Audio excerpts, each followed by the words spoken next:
सर्वांना मैत्रीपूर्ण जय भीम. आज आपण धम्मपदातील 2 गाथांचा अभ्यास करणार आहोत आणि ह्या गाथा भगवंतांनी केव्हा म्हटल्या त्याची कथा आपण पुढे सांगणार आहोत. तर ही कथा आहे भद्रा कुंडलकेशा थेरीची गोष्ट आहे.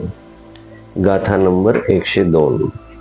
योच गाथा सतम मासे अनर्थ पद संहिता एकं धम्म पदं सेयो यं सुत्वा उपसम्मति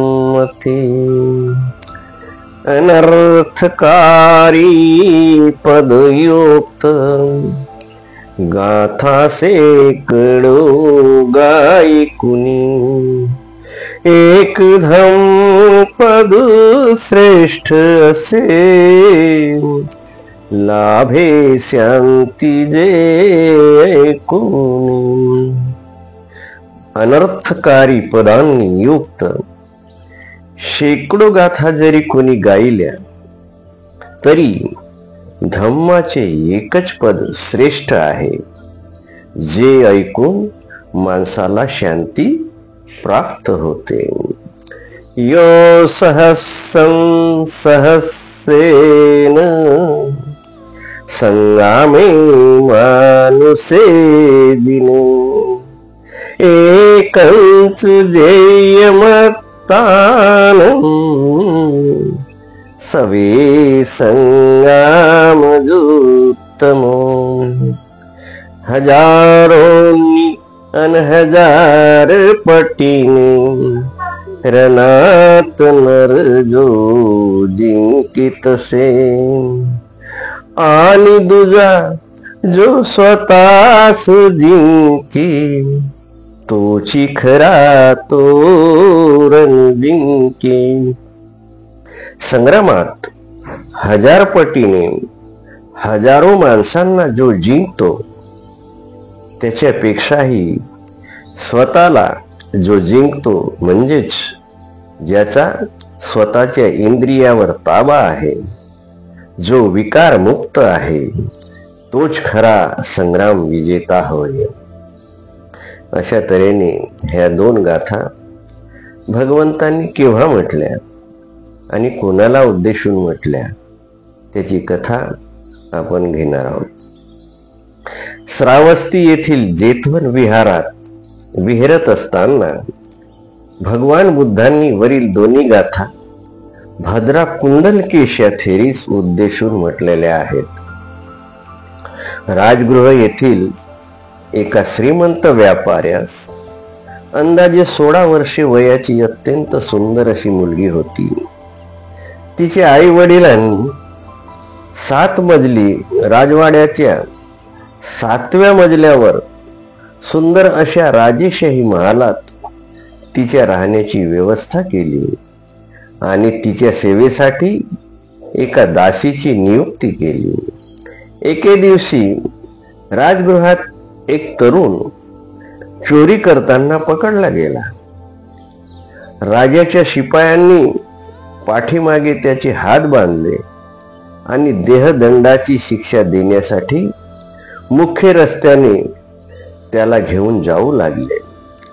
त्या चोराला भरचौकात थांबवून त्याला चाबकाचे फटकारे दिले जात होते. त्या चोराची अशी धिंड पाहण्यासाठी लोक जमू लागले. त्या जमावाचे ओरडणे ऐकून त्या व्यापाऱ्याच्या मुलीने आपल्या महालाच्या खिडकीतून ते दृश्य पाहिले आणि पाहता क्षणीच त्या चोर तरुणाच्या प्रेमात ती पडली. कारण तो मुलगा अत्यंत सुंदर देखणा होता, हष्टपुष्ट होता. तो राजाच्या कोषागारात कोषाध्यक्ष होता. तर अशा कोषाध्यक्षाचा मुलगा चोर निघाला. त्याचे नाव सत्थुक असे पण होते. तर त्याच्या प्रेमात पडण्याची इतकी उत्कट अभिलाषा तिला झाली की तिने खाणे पिणे सोडून बिछानाच धरला. तिची आईने तिला अनेक प्रकारे समजावले की एखाद्या चोराच्या प्रेमात पडणे चांगले नव्हे. अशा चोराच्या संगतीने जीवन निरर्थक होईल. ज्याला एवढ्या अपमानास्पद रीतीने रस्त्याने फटके मारून नेण्यात येत आहे त्याच्याशी लग्न केल्याने लोक काय म्हणतील, वगैरे वगैरे वेगवेगळ्या पद्धतीने तिला तिच्या आईने समजावण्याचा प्रयत्न केला. वडिलांनीही तिला खूप समजावले, परंतु दोघांपैकी कोणीही तिचे सांत्वन करू शकले नाही. शेवटी निरुपायाने त्या सुंदरीच्या पित्याने 1000 मुद्रा त्या राजसेवकाला, म्हणजे जो त्याला दंड देण्यासाठी नेत होता त्या राजसेवकाला, त्याला 1000 मुद्रा देऊन, लालच देऊन त्याने फितवले आणि 1000 मुद्रा दिल्या. 1000 मुद्रा लाच मिळाल्यामुळे तो अत्यंत खुश झाला आणि त्याने त्या चोराला त्या श्रेष्ठीच्या लोकांकडे सुपूर्द केले. मुलीचा हट्ट करणार काय बाप वगैरे वगैरे सगळ्या पद्धतीने समजावून सुद्धा ती काय ऐकली नाही. आणि त्याच्यामुळे त्या चोराला त्याने ताब्यात घेतले व तो राजसेवक पैसे मिळाल्याने अत्यंत खुश झाला. त्या चोराऐवजी दुसऱ्याच माणसाला फाशी दिली. बघा अन्याय. हुकुमशाहीमध्ये असं होते की त्या चोराऐवजी दुसऱ्याच माणसाला फाशी दिली आणि आपण योग्य त्या चोरालाच फाशी दिली म्हणून राजालाही तसा निरोप पाठवला. त्या श्रीमंत व्यापाऱ्याने त्या चोराबरोबर मुलीचे लग्न लावून दिले. त्यानंतर त्या सुंदरीने, ऍक्च्युअली तिचं नाव होतं भद्रा, तर त्या भद्रेने चोर नवऱ्याचे मन जिंकण्याचा अनेक परीने प्रयत्न केला. तिने स्वतःकडे असलेले सर्व दागदागिने त्याला सुपूर्द केले. त्याचे भोजन स्वतःच्या हाताने तयार करून त्याला ती वाढत असे. काही दिवसानंतर तो चोर स्वतःशीच विचार करू लागला, ह्या पत्नीला आपण ठार करावे व तिच्याकडील दागदागिने विकून आपण एखाद्या विश्रामधामात जाऊन राहावे आणि मिळालेल्या पैशाने ऐशाराम करावा. बघा, चोर तो चोर, पण विचार कसा करतो. एवढं ऐश्वर्य त्याला मिळालं, एवढी सुंदर मुलगी मिळाली, तरी जो स्वभाव बघा त्याचा बदलत नाही आहे. तर विचित्र गोष्ट आहे. त्याला त्या पत्नीला आपण ठार करावे. बघा, जी त्याची सेवा करते, स्वतः खाऊ घालते, भोजन करून देते आणि त्याची सेवा करूनही तो बघा त्याच्यात खुश नाही आहे. त्याने मग एक योजना आखली की हा मिळालेले पैशाचा आराम आपल्याला करायला आहे, पण त्याचा काय उपयोग करायचा. आता असं कसं काय आपल्याला हे मिळेल यातून. त्याने आपला बिछाना धरला व खाणे पिणे सोडून दिले. ते आता बघा, असं खाणे पिणे मुलींनाही तसं सोडलं होतं त्याच्यासाठी. आता हाय त्या धनासाठी यानं पण आपले खाणे पिणे सोडून दिले. खाणे पिणे सोडले की विचारणार आई वडील. तर अशा रीतीने खाणे पिणे सोडून दिले. तिने विचारले, तुम्ही दुःखी का आहात? माझे आई वडील आपणावर रागावले तर नाही ना? सर्व प्रश्नांना त्याने नकारार्थीच उत्तर दिले. मग तिने पुन्हा त्याला विचारले, मग झालं तरी काय? तुम्ही असं का रुसून बसलात? तेव्हा तो तिला म्हणाला, प्रिये, त्या दिवशी रस्त्याने माझी धिंड जेव्हा काढली गेली ना, तेव्हा चोराच्या पहाडावर असलेल्या देवतेला मी नवस केला होता की जर मी तुझ्या कृपेने जिवंत राहिलोच तर तुझे नवस फेडायला नक्की येईल.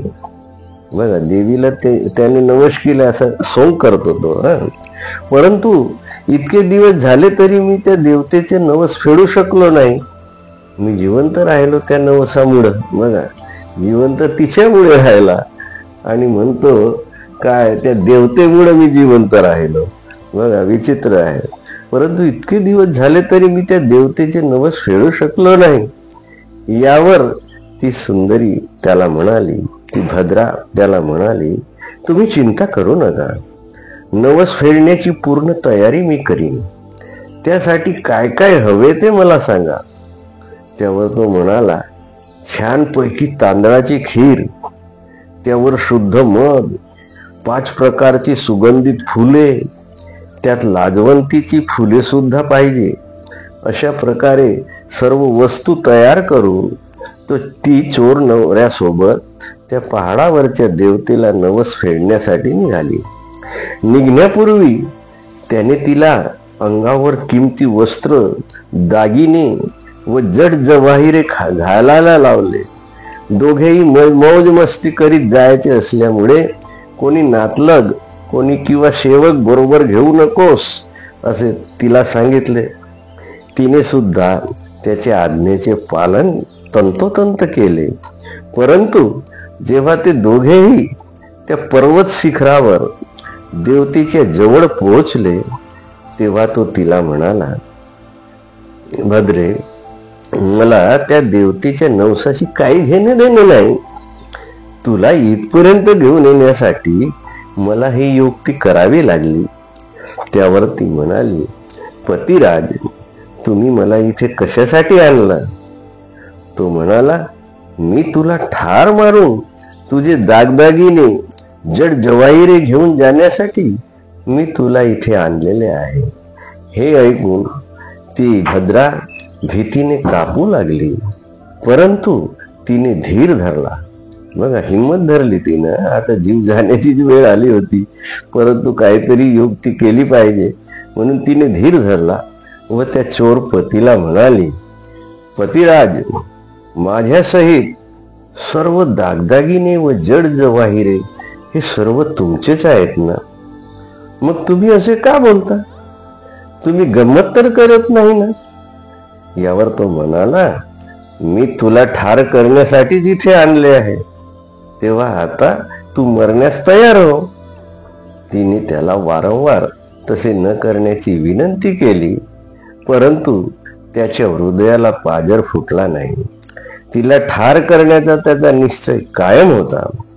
दागिने घे, पण मला वाचव अशी विनंतीही तिने केली, परंतु त्याचा काहीही उपयोग झाला नाही. तिने स्वतःशीच विचार केला की किती अधम कृत्य आहे. बघा, किती माणसं पशु असतात की त्याला जराही करुणा नसते, विचार करू शकत नाही. तथापि इथे शहाणपणाचा उपयोग करण्याची आता वेळ आली होती. त्याने कुठलेही अधम पावले उचलण्यापूर्वी काहीतरी युक्ती योजने आवश्यक होते. तिने तसे मनात ठरवले व पतीला म्हणाली, महाराज, जेव्हा तुम्हाला राजाच्या शिपायांनी चोरी करताना पकडले ना आणि रस्त्यातून नेत होते, तुला मारत होते, तेव्हा तुमच्या सुटकेसाठी माझ्या आई वडिलांनी पण 1000 मुद्रा दिल्या व आपल्या घरी आणून तुमच्याशी माझा विवाह केला. आज तुम्ही माझ्यासाठी एकच गोष्ट करा, माझ्या मरणापूर्वी तुम्ही माझे शेवटी आलिंगन विधीपूर्वक स्वीकारा. आता बस, आता मला मरायचंच आहे, पण शेवटी तरी आपल्याला तुमचे आलिंगन देऊ द्या, कारण आता ही आपली शेवटचीच भेट आहे की नाही? यापुढे काय आपण भेटणार नाही. तेव्हा तिने त्याला तसं सांगितलं. तेव्हा तो म्हणाला, ठीक आहे. ह्या गोष्टीला त्याने आनंदाने होकार दिला.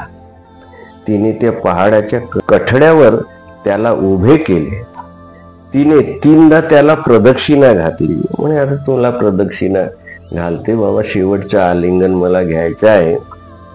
तेव्हा तिने त्याला प्रदक्षिणा घातली आणि उजव्या बाजूला उभे करून 4 ठिकाणाहून त्याला वंदन केले व म्हणाली, महाराज, माझी शेवटची घटका भरत आली आहे. यापुढे तुम्ही मला पाहू शकणार नाही किंवा मीही तुम्हाला पाहू शकणार नाही. एवढे बोलून तिने त्याला मागे आणि पुढे अशा दोन्ही बाजूंनी मिठी मारली. नंतर मागे उभे राहून एका हाताने त्याचा खांदा, दुसरा हात त्याच्या कमरेत घालून जोराने त्याला त्या कड्यावरून खाली ढकलले. अशा तऱ्हेने तो चोर खाली खोल अशा प्रचंड दरीत फेकला गेला व तळाशी त्याच्या शरीराचे तुकडे तुकडे झाले. त्या भयानक प्रसंगातून ती सही सलामत वाचली. बघा, तिने युक्ती केली नसती तर तिचा जीव गेला असता, आहे की नाही? पण तिला युक्ती सुचली. बघा किती हुशार होती ती. तिला युक्ती सुचली आणि तिने आपला जीव वाचवला.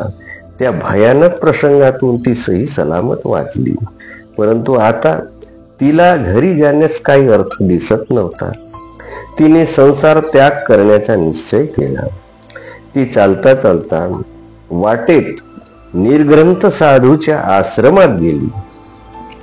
तिथे तिला संन्यासिनीची दीक्षा देण्यात आली. अशा प्रकारे ती जैन साध्वी झाली.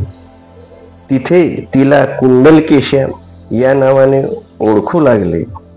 जैन साधूंच्या आश्रमात असताना भद्रा कुंडलकेशाने जैनांच्या सिद्धांताचे गहन अध्ययन केले.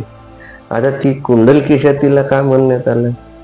कारण जैनांमध्ये केस लोंचण्याची पद्धत आहे आणि केस, तिचे सगळे केस त्यांना लोचण्यात आले.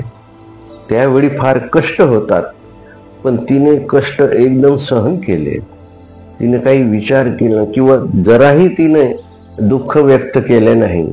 तिचे केस लोचण्यात आले, ते सगळे उखडल्या गेल्यामुळे आणि नंतर नवीन जेव्हा केस वाढायला लागले तेव्हा ते कुंडलासारखे म्हणजे कुरडे केस तिचे तयार झाले आणि त्यामुळेच तिला कुंडलकेशा असे म्हणण्यात आले. कुंडलकेशाने जैनांच्या सिद्धांताचे गहन अध्ययन केले. त्यावर तिचे प्रभुत्व प्राप्त झाले. तिने प्राप्त केलेल्या ज्ञानामुळे ती वादविवादातही कुशल झाली. म्हणून जैन पंडितांनी तिला संपूर्ण जम्बूद्वीपात कुठेही जाऊन धर्मशास्त्र पंडितांशी चर्चा व वादविवाद करण्याची परवानगी दिली. बघा, स्त्रियांमध्ये वादविवादात उतरणाऱ्या स्त्रिया फार कमी आहेत, पण बुद्धाच्या काळात विद्वान स्त्रिया सुद्धा झालेल्या आहेत, हे या कथेवरून लक्षात येते. तिने संपूर्ण जम्बूद्वीपात सगळ्यांशी जाऊन शास्त्रार्थ केला. तिच्या हातामध्ये तिनं जांभळाची डहाळी घेतली, जांभळाची फांदी घेतली आणि ती फांदी घेऊन ती निघाली, आश्रमाच्या बाहेर निघाली. तिथे त्या यांनी जैन साधूंनी तिला सांगितले, भगिनी जा, तू संपूर्ण जम्बूद्वीपात जाऊन जैन सिद्धांताचा प्रसार कर आणि एवढेच नव्हे तर धर्मपंडितांना वादविवाद हरवून विजयी हो. मात्र जो कोणी गृहस्थ तुला हरवेल त्याची दासी हो आणि कोणी साधू तुला हरवेल तर तू त्याच्या संघात साध्वी हो. अशा रीतीने आश्रमातील निर्ग्रंथ साधूंचा निरोप घेऊन ती संपूर्ण जम्बूद्वीपात फिरली. त्यावेळी आपल्या भारत देशाला जम्बूद्वीप म्हणत होते. अनेकांना तिने वादविवादात हरवले. तिने एवढा नावलौकिक व प्रतिष्ठा प्राप्त केली की वादविवादातील तिचे आव्हान स्वीकारण्यास कोणीच तयार होईना. लोक जम्बू परिव्राजिका असे नाव तिचे ठेवण्यात आले. तर जम्बू परिव्राजिका नाव ऐकून वादविवाद न घालताच लोक पडून जात असत, एवढी ती हुशार होती. शहरात किंवा खेड्यात भिक्षाटनाला शिरण्यापूर्वी भद्रा कुंडलकेशा त्या शहराच्या वेशीवर जांभळाची डहाळी जमिनीत रोवत असे आणि त्या शहरातील व खेड्यातील विद्वान पंडितांना वादविवादात आमंत्रित करीत असे व आव्हान करीत असे की जो कोणी शास्त्र पंडित माझ्याबरोबर वादविवाद करू इच्छित असेल त्याने मी रोवलेली जांभळाची डहाळी पायाखाली तुडवावी. असे म्हणून ती त्या शहरात किंवा खेड्यात प्रवेश करीत असे. परंतु कोणीही तिने रोवलेली डहाळी उडवण्याची हिंमत कोणीही करू शकत नव्हता. जर एक डहाळी कोमेजली तर दुसरी ताजी मिळवीत असे.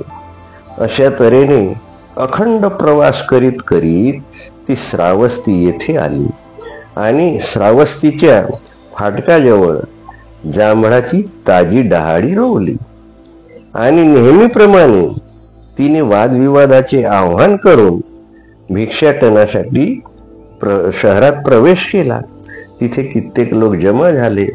तेथील मुलांना तिने सांगून ठेवलं की बघा, मी वापस येईपर्यंत तुम्ही इथे थांबा आणि इतरांना सांगा की ही डहाळी कोणी तुडवायची नाही. ही डहाळी जो कोणी डहाळी तुडविल त्याला माझ्याशी वादविवाद करावा लागेल. अशा तऱ्हेने तिने ही अट घालून ती भिक्षाटनाला निघून गेली. कित्येक लोक डहाळी भोवती जमा झाले आणि पुढे घडणाऱ्या प्रसंगाची आतुरतेने वाट पाहू लागले.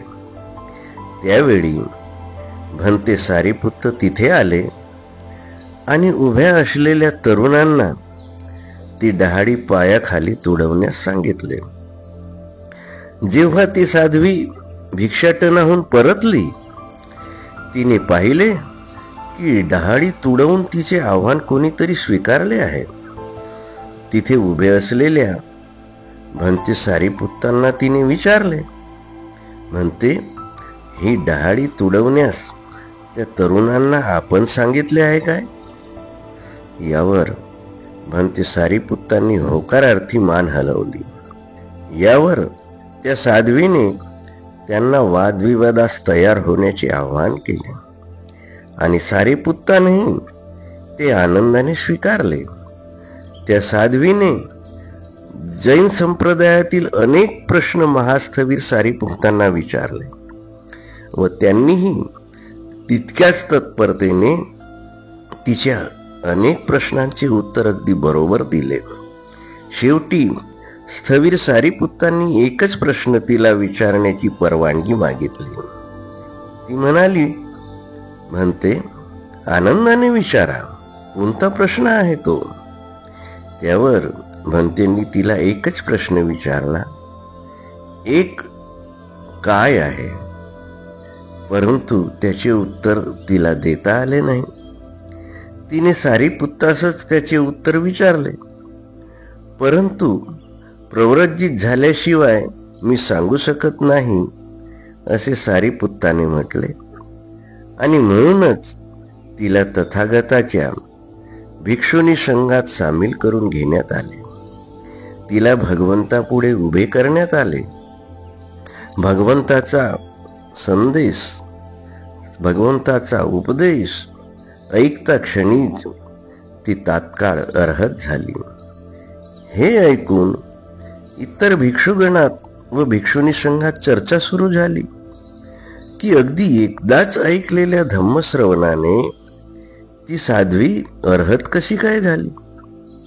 यावर त्यांना समजावून सांगत असताना तथागतांनी वरील दोन्ही गाथा उच्चारल्या.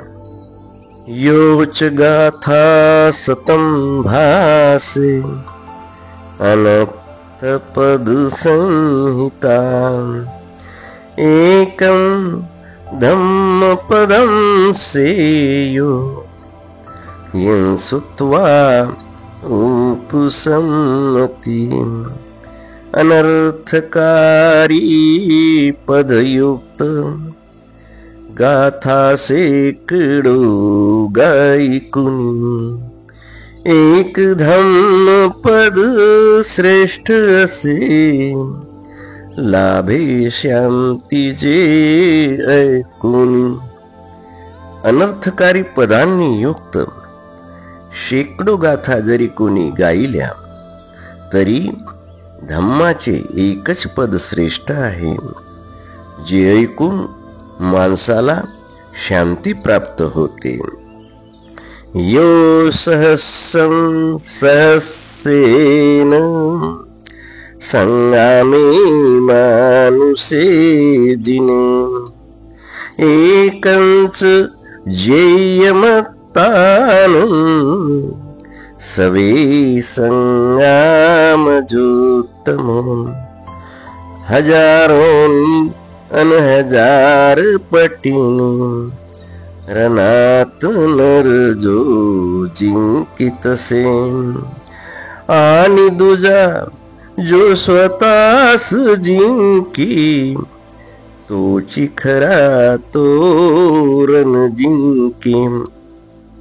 संग्रामात हजार पटीने हजारो माणसांना जो जिंकतो त्याच्यापेक्षाही स्वतःला जो जिंकतो म्हणजेच ज्याचा स्वतःच्या इंद्रियावर ताबा आहे, जो विकारमुक्त आहे, तोच खरा संग्राम विजेता होय. अशा तऱ्हेने भगवंतानी सांगितले की एकच गाथा पण अर्थयुक्त असेल तर हजारो गाथांपेक्षाही ती श्रेष्ठ आहे. जरी हजारो निरर्थक गाथा कोणी गात असेल तरी त्यापेक्षा एखादीच अर्थपूर्ण व शहाणपणाने युक्त अशी गाथा जी माणसाला उपशांत करते ती महत्वपूर्ण व श्रेष्ठ असते. एखादी व्यक्ती हजारो माणसांना हजारो लढायात जिंकत असेल तरी पण जी व्यक्ती स्वतःला जिंकत असेल ती व्यक्ती सर्वश्रेष्ठ संग्राम विजेता समजली जाते. भगवंतांनी माणसाला स्वतःला जिंकायला सांगितलंय, जे स्वतःच्या इंद्रियावर ताबा ठेवण्यास सांगितलंय, स्वतःच विकारमुक्त होण्यास सांगितलंय. जोपर्यंत आपण विकारमुक्त होत नाही तोपर्यंत आपण संग्राम विजेता समजला जाणार नाही. म्हणजे अर्हतपद प्राप्त करणे हेच संग्राम विजेता होणे हे जास्त महत्वाचे आहे. युद्धातील संग्राम विजेता आणि स्वतःला जिंकणारा संग्राम विजेता यात फरक आहे, हे भगवंतांनी इथे निर्देशित केलेले आहे. तर खरोखर भद्रा कुंडलकेशी थेरी ही इतकी विद्वान होती की तिने स्वतःला जिंकून टाकले. एका गाथा उपदेशाने तिने स्वतःला जिंकलेले आहे. तिची कथा ही खरोखर विस्मयजनक आहे. ही थेरी भगवान बुद्धांच्या भिक्षुनी शिष्यांमध्ये अग्रगण्य होती, कारण तिला तथागतांच्या उपदेशानंतर लगेच ज्ञानप्राप्ती झाली. भद्रेच्या जीवनाचा आलेख खरोखरच विस्मित करणारा आहे. जेव्हा ती आलिंगन देण्याच्या निमित्ताने चोर आणि दुष्ट अशा नवऱ्याला पहाडावरून खोल दरीत ढकलून देते, त्यानंतर परत घरी जाऊन संसारात गुंतून जाण्यात तिला अर्थ वाटत नाही. ती संसार त्याग करून निर्ग्रंथ साधूंच्या आश्रमात सामील होते. केशलुंचन करण्याची जैन साधू व साध्वीत प्रथा आहे. ती पण स्वतःचे केशलुंचन करीत असे व त्यानंतर नव्याने आलेले केस कुंडलासारखे कुरडे येत होते आणि म्हणूनच तिचे नाव कुंडलकेशी असे पडले व तेच नाव तथागतांच्या भिक्षुनी संघात सामील झाल्यावरही कायम राहिले. आपण सुरुवातीला असे भटकत होतो आणि गृद्धकूट पर्वतावर सुगंधांची तिच्याशी कशी भेट झाली व आपली उपसंपदा कशी झाली याचे सुंदर वर्णन तिने स्वतः रचलेल्या गाथांमध्ये व्यक्त केलेले आहे. ह्या गाथेमध्ये जो स्वतःला जिंकतो तो सर्वश्रेष्ठ संग्राम विजेता असे म्हटलेले आहे. याचा अर्थ असाच आहे की हजारो योद्ध्यांना हजारो लढाया जिंकणे सोपे आहे, परंतु स्वतःच्या विकारावर मात करणे, स्वच्छ व निर्मळ मनाचा होणे म्हणजेच अर्हत होणे सोपे नाही. ते फार कठीण आहे.